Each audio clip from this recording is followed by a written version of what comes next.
All right, let's get started. We're going to talk about cracking the shell command line for the Drupaler.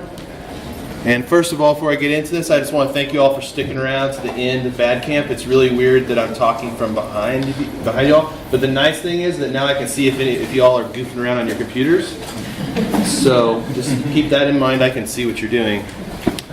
Also, I want to pass along, make sure you all thank your HR departments for scheduling your flights later in the evening, because I know most of you would not be here otherwise. So, everyone have a safe trip home. I hope you've had a good time at Bat Camp. It's always a lot of fun. So we're going to talk about the shell. And let's first of all define what the shell is. It is a user interface that allows you to access the operating system's services. And when we talk about shells, most of the time we're referring to command line interfaces, which are basically just ways for you to tell your computer what to do by typing text commands one line at a time. So this isn't going to be a beginner-centric talk or an advanced-centric talk. We're gonna cover the gamut. So just hold on tight. So first of all, let's talk about the strengths of command line interfaces. There are many. First of all, they're light on resources. They're very concise. In other words, you typically install a command line application. It does one thing, and it probably does that very well, but it's not going to do a lot more than that. They're scriptable, so you can tie them together and automate some of your workflows. But there are some weaknesses of CLIs. First and foremost, commands are not obvious. They're not usually easy to discover like they are in GUI-based applications. They're typically not beginner-friendly. In other words, you can't just kind of open it up and just figure it out unless you kind of have a base knowledge of how to work with them. So that doesn't mean that it's hard to get into them. It just means that they're not necessarily the most inviting application to work with. So with that said, why should you spend your time learning to use the shell? And I would say the number one reason is it's a Unix system. Unix applications are extremely useful. And if you're ever in this situation, you'll be very thankful that you know how to use Unix command line tools.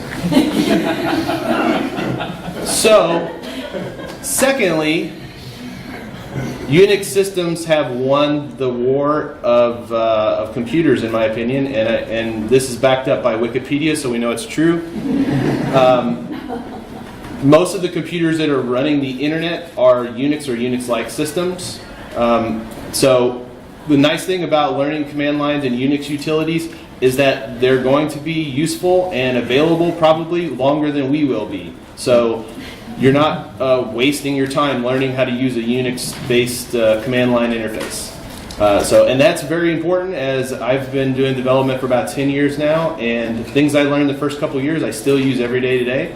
And over a career, you can build up a toolbox of a lot of useful tools, unlike, shall we say, JavaScript front-end frameworks, which might be irrelevant next week. So I've never regretted learning a tool, command line tool, ever, and I like to quote myself sometimes because I'm weird. So the thing about CLIs are, and occasionally I run into a really good developer who thinks that I'm crazy and that I'm just a curmudgeon, and that's why I like command line tools. But let's be real. Every programming language pretty much has a CLI. Things like those old-fashioned tools like GitHub have CLIs. Drupal has a CLI. The Drupal Console, as well as Drush. MySQL, all these tools, even front-end tools, typically they are CLIs first, and GUI applications are written on top of that second. So let's dig into practical things we can do with the CLI. So first of all, scripts and automation. I'm getting ahead of myself. I should introduce myself. I just don't like to do this right off the top because it's boring. My name's Bob Kepford. I am a lead architect at MediaCurrent.com. We're a Drupal and design and strategy full service company. We do soup to nuts Drupal applications, And it's a great place to work. We're a distributed company, which basically means you can live anywhere in the U.S. and work with us. It allows us to hire really great, really cool people. And I love working there. I've been about 3 years. We have some pretty cool projects we've worked on in the past, like weather.com. And we're hiring. So if you're interested, if that sounds like something you're into, we're hiring all kinds of positions. So everything from PM to Drupal developer to designer. So be sure and check that out. I'm also the publisher of the Weekly Drop. I am the Weekly Drop. I don't want to give the impression that there are like 4 or 5 people on staff. But the Weekly Drop is a Drupal weekly newsletter. And I partner with the Drupal Association to produce the Drupal newsletter from Drupal.org, which is basically the same content. And I also am one of the co-hosts of the Meteor Current Dropcast, which is a podcast that I do with some of my coworkers there, one of which is holding his hand up right now, Mark Casillas. So if you like podcasting and listening to people go on and on about Drupal, it's a pretty good show. So, time for us to dig in a little bit. So, we like to use CLIs to do things, customize our workflows, do automation, and do all that kind of stuff. But you kind of have to learn a little bit more about the base tools before you can kind of jump into that. So, the reason I like the command line, one of the main reasons is I like to customize my computer so that it works the way I want to. Basically, I'm lazy, and I think most good developers are lazy. It doesn't mean they don't get up and work and work a full day. It means they don't like doing the same thing over and over again. So why not customize your computer to a different degree? Everybody's got their own preference on how much customization to do, but that's one of the things I like to do with my computer. And so I wanted to show just a quick demo of starting off a project for me. So I will type a command, and I have an automated system that basically pulls up a project in my terminal, which I'm using iTerm there, opens up the website, logs me in. I'm running Drupal Console on the right bottom there. I have Drush tailing the watchdog on the right top, and then I have I'm looking at my Git log on the left side with a CLI called TIG, which allows you, it's just basically a command line interface for Git, which is very handy. So I stay in the terminal most of the time. I also use Vim, and so I'm opening up a file in Vim there. I have also, if you look along the bottom there, you'll see dev, stage, and live. I have connections to each of those servers, and I'm using Drush to interact with those. So I can type a single command and basically get to work really quickly. I'm not opening up multiple tabs in my terminal, and I don't end the day with like 15 terminal tabs open. So it's a nice workflow. This isn't gonna be all about this workflow. This is just something that can be done with the tools I'm gonna show. So if you get into command line interfaces and customizing your system, one thing to be aware of are dot files. So dot files is just basically a word to describe configuration files for command line applications. They begin with a dot. So if you're on a Mac, if you open up Finder, you won't typically see them in Finder. They're invisible. They typically live in your home directory, which is on Unix systems typically the tilde sign, and they basically allow you to customize your applications. So making the most of dot files. So they all live in your home directory, but what I like to do, and what a lot of folks like to do, is manage all of those in a single directory, because it's much easier to do and not in your home directory. That allows me to track them with Git, so I can version them, and over time I have a history of what I've changed, and I can make commits to say why I changed it. It's been very useful to me to have that. And then when I get a new machine, I can just take all of my customizations that I had previously to my new computer, and it's very easy to get set up. One way that I have learned a lot about command line applications is by looking at other people's dot files on GitHub and stealing liberally from them. So that's another thing I highly recommend. And I made a mistake when I first started doing this by just copying somebody's dot files altogether, and that can be very, very bad. So I would highly recommend, as you start small. just pick out small bits that look interesting to you, learn how to use them. If you don't like them, delete them, get rid of them, but just add little bits at a time. So the way that I manage my dot files is by using symlinks, and symlink is just a symbolic link to any file that contains a reference to another file or directory in the form of an absolute relative path. So they're easy to create. Basically, it's a pointer, so it allows the application to think that your dot file is in your home directory, but you can actually store it anywhere else on your system you want. And I typically store mine in my home bin dot files directory, but this is a command for creating that. And at the end of the talk, I have a link with some good tutorials on getting set up with dot files. GitHub has a really good starter website that kind of gets you started with dot files. So what type of things do I put in my dot files, or what kind of command line tools am I using? So first of all, the shell itself. There's a lot of opinions about this. Personally, I use bash, mostly because I know it's pretty much on every system, and I like to have I like to know that it's going to be available and I don't have to install anything when I log into another server, that bash will be there and all the key bindings will work, and I'm familiar with it. If that's not as important of an issue and you like kind of the flashier stuff, there's a really good one called ZSH that I would check out. It gives you all kinds of cool things, and honestly, there's a lot of stuff I do with bash that ZSH just does out of the box. And at some point, I might switch over, but I don't know. I'm pretty happy with bash, so. There's also a newer one called Fish, which is newer. It's very similar to ZSH, and I know there are quite a few people at Badcamp that actually use that as well. So, what kind of configuration do you have with your shell? Well, the first thing would be your path, and what the path is just telling your terminal or bash to where to look on your computer for command line applications. So instead of having to type in the full path to the command line application, you can just type the name. And so that's one thing that's in my version dot files, is all the paths that are available to my shell. There's many other things you can do there. Another thing that I like to do with bash or with any shell is set up aliases for common commands that I run. And this is one of those things that, like, if you find yourself typing the same thing over and over and over again in the shell and it's a really long command, don't do that. Like, learn how to make an alias. And I have a link to my dot file so you can take a look at these after the talk. But it's really helpful. Instead of having to remember extremely long commands, you can just have an alias form that's really easy to remember. So I have a bunch of these. A will show all files except literal. LA shows all files in the long format.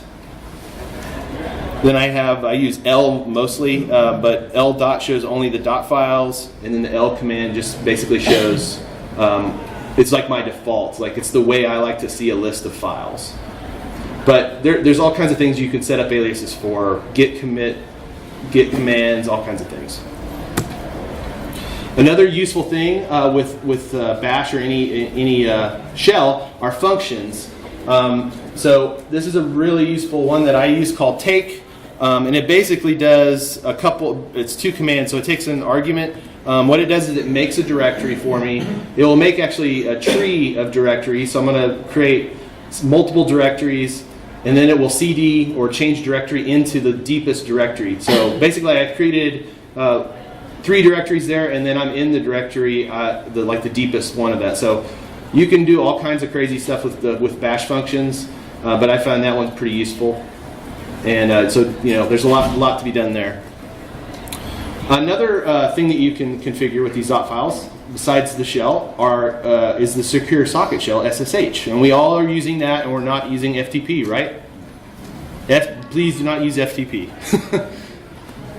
So I don't know about anybody else in the room, but I have a really hard time remembering IP addresses for servers, or the ridiculously long host names for, say, an Acquia or a Pantheon server. So what I do is in my .ssh/config, you can actually set up aliases for different servers. And I do that. So instead of typing 192.168.68.42 and then Napoleon and port 22, all that stuff, I just type server 1. So this is really useful to keep you from looking stuff up all the time.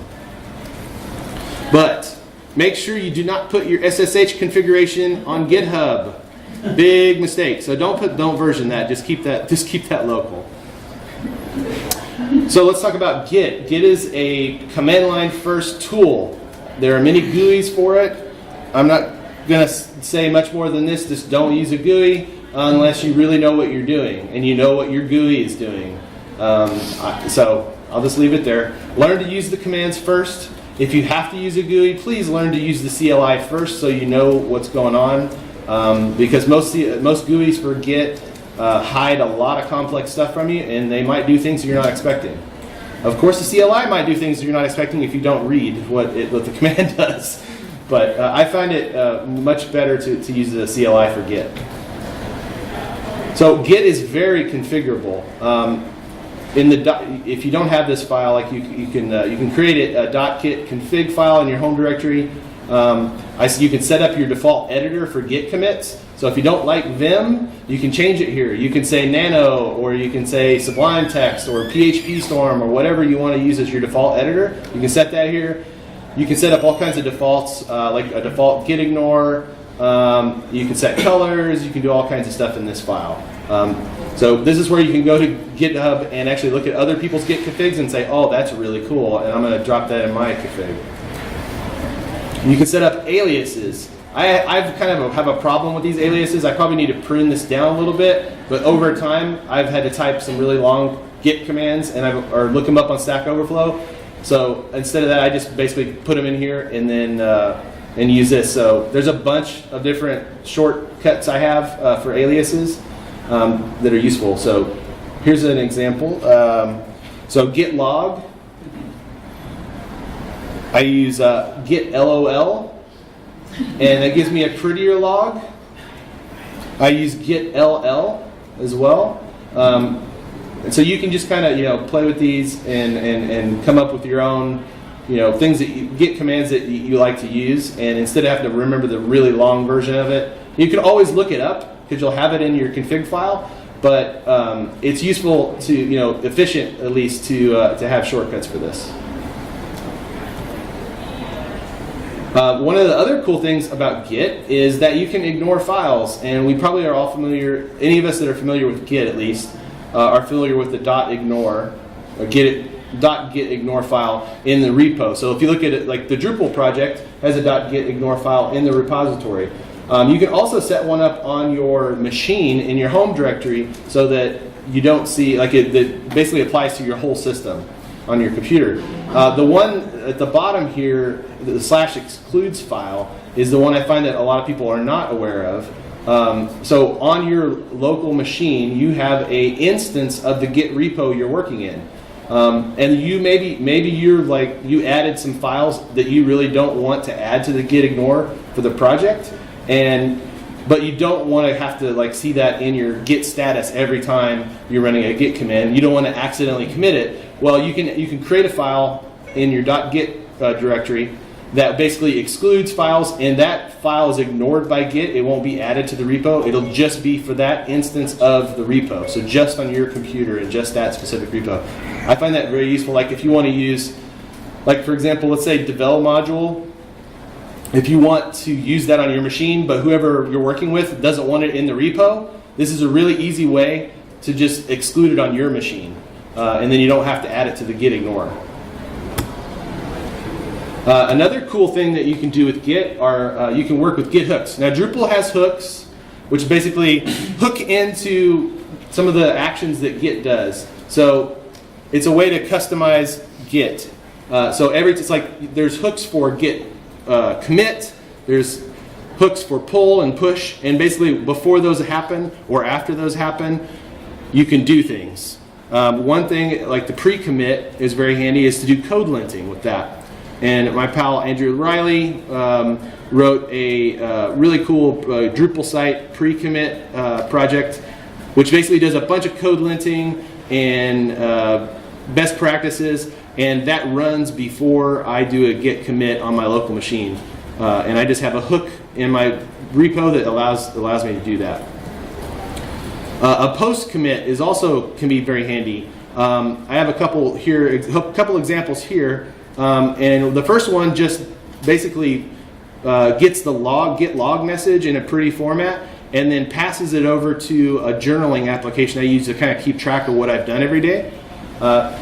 So that's useful. And then the next one there is kind of getting the same information and then basically putting it on my clipboard. So once I do a commit, I can have it on my clipboard to put in my Jira update on the work I've been doing. So it saves me from doing a copy and paste and retyping my message over again. So there's a million things you could do with these commit hooks, but these are just a couple examples to kind of get ideas going in your head. Now, these are really cool, but the problem has been for me is I always forget to add these hooks to my repo, and you need to add them to the .git folder for them to actually work. So Git has a way around that. You can basically set up a .git template and then set that up in your .git config, and so every time you do a git init, it'll actually use whatever is in that git template to set up that repo. Even if it's a repo you downloaded from GitHub, you can just run git init again, and it'll basically like pull up whatever you have in your git template and put it in that repo. So any of your hooks, any of your customizations that you like will be pulled in there. So that's really useful. And in my slides, I have a link to a good blog post for setting that up. So that was Git. There's a couple Git tools I use. These are, if you like the command line, you might like some of these. The first one I showed earlier was TIG. It's a text mode interface for Git.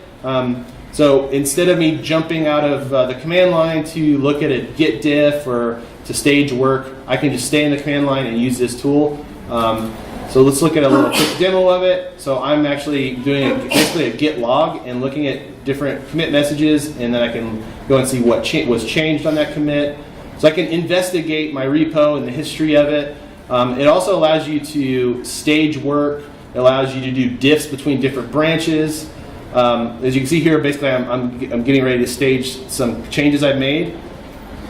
It's a really nice way to stage changes and do your Git commit, like prep before you actually commit your files to Git. So it's a super useful tool, and I really don't use. I used to use a Git GUI just to actually like GitX, I think was the name of it. On Linux, there's GitK. And they're both very useful, but I found that like I actually prefer this tool, and it's got a lot of things you can do that I'm not showing, but it's pretty cool. Another thing, I like to make my prompt in Bash useful, and there's a tool called Git Radar, which allows you to, if you're in a Git repo, it will show you information about that repo at your prompt. So it'll show you like if you have untracked files, uncommitted files, if you haven't pushed something up. It's pretty cool. Not for everybody, but I think it's pretty cool and useful. There's a much simpler version of this called VC Prompt, although I don't think it's supported anymore. But I'm sure there are tons of other tools that do similar things. But I find it useful to it just kind of tells me what branch I'm on and kind of what the status is of the repo at a glance. So let's talk about Vim. I've been using. Pause for laughter. So in all seriousness, I've been using Vim for probably 5 years, but for the first 3.5 to 4, I was pretty much in that point. Like I didn't really get it. I knew people that told me I should be using it because they knew my personality, they knew the way I like to work. And then about a year ago, I decided I'm going to bite the bullet and try to do this and try to work with it every day. So why is the question? Why Vim? I'm not going to talk. We're not going to get into a debate about text editors because I will probably be outnumbered, and I don't want to die today. So the number one reason probably is because I plan on coding for many, many years, and I have concerns about RSI, and Vim is probably the most efficient. Although I'm not. If anybody in here is an Emacs fan, I have never used Emacs, and I don't care about arguing about it. But I do like Vim. I like Vim. I plan on coding for many years, and I want to continue coding. I don't want to get carpal tunnel syndrome. I'm already in the shell. I like the command line, and Vim's available everywhere. It's open source. It's free. There's actually, I think it was like 2 weeks ago, Vim 8 came out.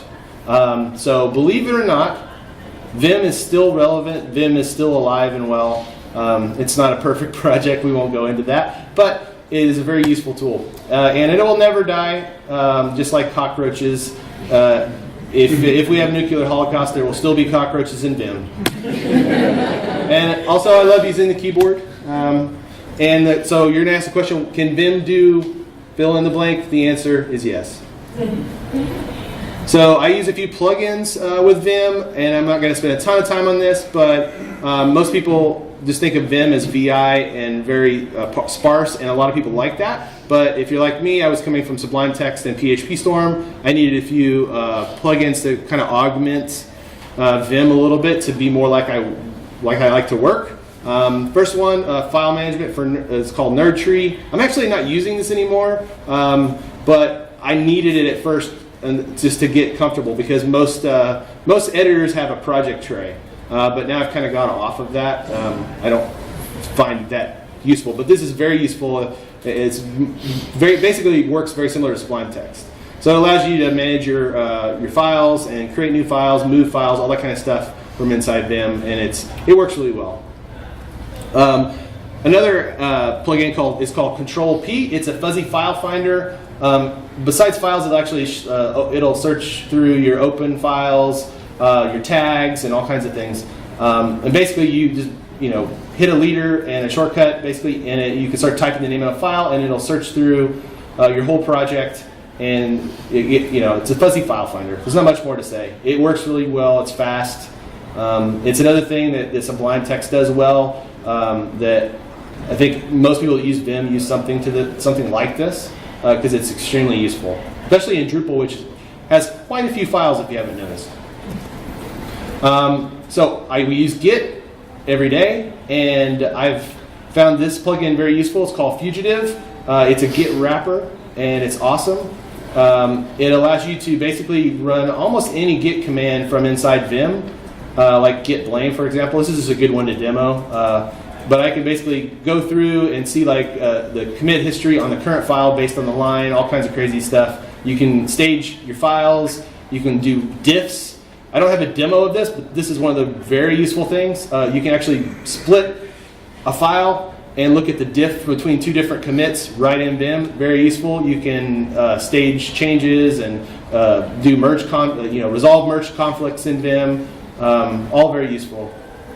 I use a thing called Git Getter, which is a feature of Sublime Text that many editors have copied, including PHP Storm, which basically will tell you each line number, like if that's a change, if it's been deleted or updated or changed. I find it useful when I'm looking through a file to see, I just changed that line. So this is one of these nice little superficial things I like. Debugging is the biggest question I get about Vim, and can you do debugging in Vim? And that's why I use PHP Storm, because it allows me to do debugging. Well, guess what? You can do debugging with this plugin. Works really well. I actually used PHP Storm for a while, and it does debugging very well, but I actually prefer this because I like Vim. Allows me to do pretty much everything that you can do in PHP Storm. Works well with Xdebug. I've only used it with PHP and Xdebug, but it actually allows you to do debugging in other languages as well. But does everything a debugger, you expect a debugger to do. I won't go too deep in that. There's also a project on Drupal.org called VimRC, which is kind of a really quick way to get Vim set up to work well with Drupal. It has things like snippets, so you can do hook completion. I should mention that Vim out of the box supports autocomplete. And so that's another thing people say, I have to have that, but you can do that with Vim. But this isn't a Vim talk, so I'm not going to go into that. But that's a very cool project if you're into Vim. All right, let's move on to a little higher level tool called Drush. I'm pretty sure everybody in here has probably heard of Drush or uses it. So I'm going to just give a really high level summary of it. First of all, it allows you to download and enable modules, back up and import databases. run updates on your Drupal sites. Very useful in Drupal 7, also still relevant in Drupal 8, but less so. Another thing it allows you to do is watch your logs. So the Drupal Watchdog Log that you might be using in the GUI or in the web interface, you can actually look at that on the command line, which is useful. And another thing it does that a lot of people aren't aware of is it allows you to log in as any user. And there are many, many things that Drush allows you to do. Another thing I find a lot of people don't really use to its full advantage is aliases. So basically that allows you to run Drush commands against a specific Drupal site, not necessarily the one that you happen to be in the sites directory for. So if you want to run commands against a Drush or against a Drupal site on a server, like say a Pantheon server or an Acquia server or your own server on Linode or whatever, you can set up an alias and allow you to run your commands remotely from the comfort of your own shell. So very useful. So instead of typing, or SSHing into your server and typing commands, you can just type drush @alias some command -y. Or one of my favorites, you can do drush use and then your alias, and then from there on out, you can just type drush some command -y. You don't even have to type the full alias. Again, here we go back to the laziness. So that's a useful thing. So it works like this. I can do drush use skunkworks. So now my site's set to skunkworks. So now all of my commands will run against that specific site alias. So I'm going to type a command. It's going to log me in as user 1 on skunkworks, and I can just log in. I can do all kinds of other things, but I recommend checking out tutorials on the internet about Drush if you want to learn more. All right, another command that I find extremely useful is the watchdog. You can type drush ws-tail, and it will allow you to watch all the log messages that are coming into Drupal. So it'll show you what the last whatever 10 or so log message, and then as new ones are generated, they'll just load up into your screen. Very useful for when you're doing development. I notice little PHP notices or errors that I might have missed otherwise. So I find it very useful to have. Also useful to run on a remote server if there's weird things happening and you're just kind of wanting to kind of watch things happen as people visit the site. So very useful tool. Use it. So Drupal 8's been out for a year now, and there's a great project called Drupal Console that everyone here should be using if you're doing development at least. It's the new CLI for Drupal. It's built with Symfony, built on top of the Symfony console, and it's a tool that allows you to generate boilerplate code, interact with and debug your Drupal site. So tons of overlap with with Drush, but it does a lot of things Drush doesn't do. It's also a PHP project, whereas Drush is more of a bash shell PHP, very mixed bag of projects. But both of them are very useful. I just highly recommend. Don't just lean on Drush for Drupal 8. Like actually learn Drupal Console. You'll find it very useful. And here's one of the cool kind of demo things you can do with it. You can actually stand up a new Drupal site by running a one-line command. There's a command called chain, and you can set up a file and basically set up how you want your Drupal site set up, and then run this command. It will download Drupal, install it, and then start serving it from on your system. So you don't need to set up virtual hosts. You don't really need to set up anything other than just type this command and have a database. Actually, I think it might actually use SQLite, so I don't even know if you need the database. I can't remember. But within a few minutes, you can go from not having Drupal to having it running in your browser. So if you just want a quick way to launch Drupal, this is a super quick way to do it. It'll do other things, like if you're writing modules. If you went to any module training this week and you were new to Drupal 8, you'll notice that you have to create a ton of files because Drupal 8 is object-oriented. So it's painful to do that unless you're using something like Drupal Console that scaffolds up your project for you. So it'll do a lot of work for you. So again, it allows you to debug routes, build modules, themes, plugins, and more, generate content, and many other things. Jesus is still adding to this project. And every time I see his talk about Drupal Console, he's added something cool. So I highly recommend checking that out. All right, so we've talked about a lot of different tools. What I want to do now is bring it all together with a tool called Tmux.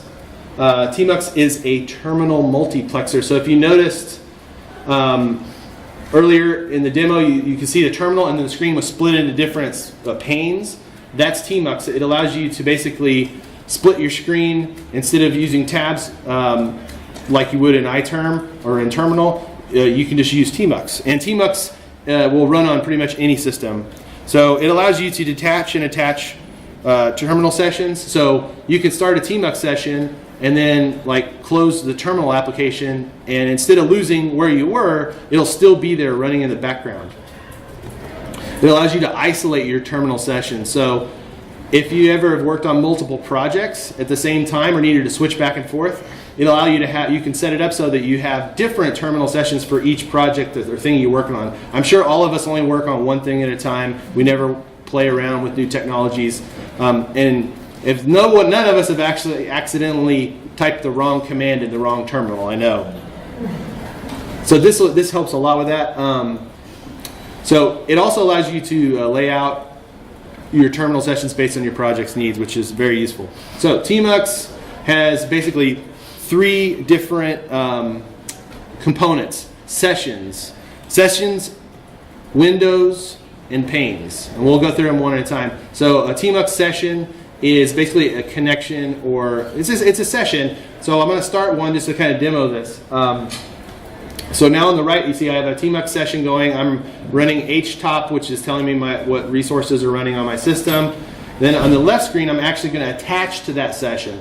So now I have 2 terminal windows open. They're both using the same session. And if I type in either one of those terminal windows, it's actually echoed in the other one. I'm basically, it allows me to like connect to a session, then disconnect, and then connect back. So I can actually close my laptop and come back to this, and it'll still be running.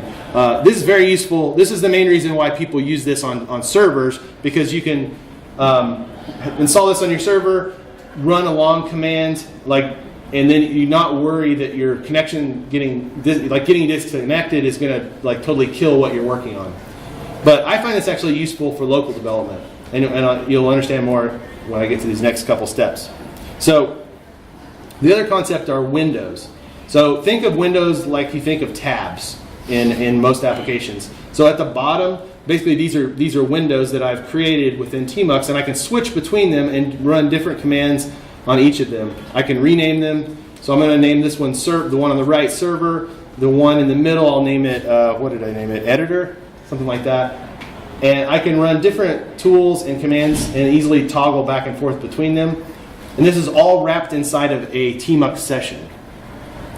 So I find this very useful. You can move them around. You can do all kinds of stuff with these sessions, or with these windows. But the coolest part of Tmux are panes. So have you ever been in the terminal and had something running, and then you wish you had something right next to it running side by side so you could look at them? And typically what you have to do if you're using a typical GUI terminal is that you have to resize your window with your mouse, then create a new one, CD back into that directory, then resize it to the right size you want, and then you can look at them side by side. With panes, you can split any Tmux window in half vertically or horizontally with a keystroke. So it's extremely useful. I'm just going to type a stupid command on OS X called say. And then I'm going to divide the window vertically or horizontally and then vertically. And it's just that easy. So like now I can actually run different commands in different panes, and they're running independent of each other. You can get really fancy with this where with panes can actually communicate with each other. I've not really found a use for that, but I guess you could do that if you were like running tests or something like that. You could probably wire it up to let you know when one of them's finished. But very useful tool. So that's all well and good. You can actually split up your terminal and all this good stuff.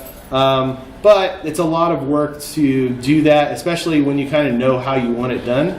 So there is a tool called Tmuxinator, which allows you to basically automate the setup of a Tmux session. It allows you to create and manage your sessions using YAML files. So at Media Current, when I get a client or work on a project, I typically set up a Tmuxinator file, and I type open Tmux, or mux open awesome project, and there's a YAML file, and I can set the name of the project. I can set the project root. So when I actually run the command, it'll actually cd into that directory and then create windows named Drupal, Tig, Dev, Stage, Prod, or whatever I want to name them. Then I can actually create my panes and run my shell commands. So it just actually does all that for me with a one-line command. So that was kind of how I was doing that cool stuff at the beginning of the talk, was with Tmuxinator. And it kind of allows me to basically bring all these tools into one almost IDE-like experience. So if you like IDEs for the parts that it means like you can just kind of hit one button and everything starts up, Tmux and Tmuxinator might be the option if you don't like the other parts that suck about IDEs. Because I like some of the things about IDEs, but I don't like that they're bloated, slow, and mouse-based. So that's Tmuxinator. It allows me to switch projects very quickly. So here's an example. I'm going to mux. I'm actually running this in a Tmux session, this presentation right now. When I was working on this talk, I just opened a session and I started working on my slides and in Vim and did all this work. But at some point I had to go back and work on something else. So I can type a command in Tmux and switch over to one of my other Tmux sessions. You see at the top left there, and I just switched over to another session. So you can switch very quickly back and forth between different Tmux sessions. And I know I'm covering like a whole ton of stuff. Don't worry, I have resources. This is basically to whet your all's appetite and also hopefully dispel any fears or reservations about using the shell. When I started, I didn't know anything, and over time I've learned little bits here and there, and in the past 5 or 6 years I've learned a whole lot. These are some really useful resources I've found useful.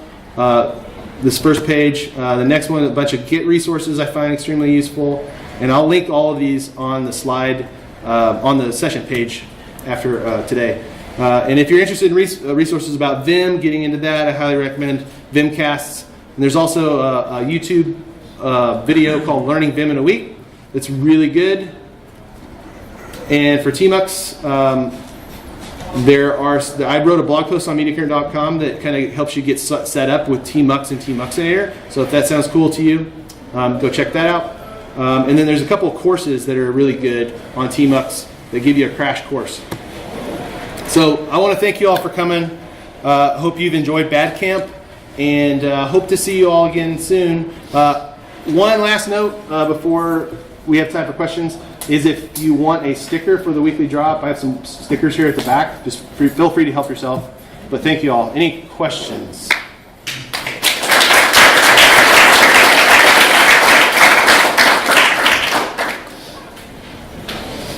No questions.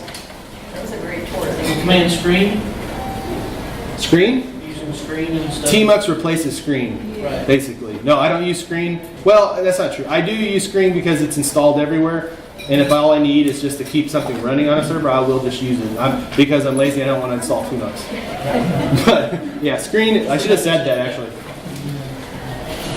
Any other questions? All right. Either I did a good job or I totally bored everyone to tears. But admit it, you are curmudgeon. I'm totally curmudgeon. All right, thanks. But it was stickers.